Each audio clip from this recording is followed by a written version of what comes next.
Partia Demokratike e Kosovës ka mbajtur takim me banorët e fshatit Gërgjin dhe zonave përreth, ku prezantoi vizionin dhe programin për zhvillimin e komunës së Gjakovës. Kandidati për kryetar të komunës së Gjakovës, Ervin Shabani, në fjalën e tij premtoi se do të bëjë më shumë për Gjakovën. Me Partinë Demokratike të Kosovës, secili qytetar do të jetë i barabartë.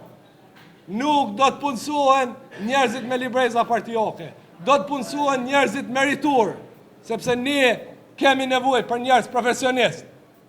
Me ata njerëz profesionist, të edukojmë fëmijët tonë e t'i nalim këtë vend.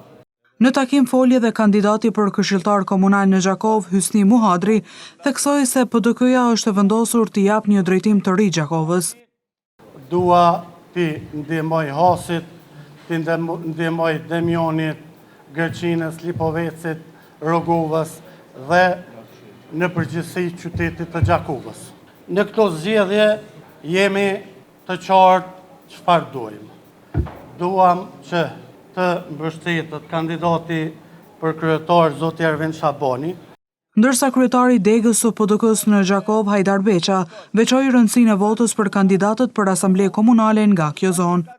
Me bo shtetin tonë më të fortë, me bo komunën tonë më të fortë, me bo komunën tonë më mirë, kërkoj votin e juve për numrin 191, Partinë Demokratike, për kandidatin tonë për kryetar zotin Ervin Shabani, e pas jemi në hast, veçanti, kërkoj votin për shmikun tim e t'juajnë, Hysni Muhadrin,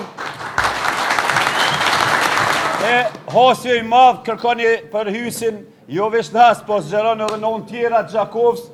Takimi në Gërgjin u mbyll me mesazhin se Partia Demokratike e Kosovës do të vazhdojë të jetë pranë hasjanëve. Na kanë përfaqësuar dy drejtorat që janë këtu.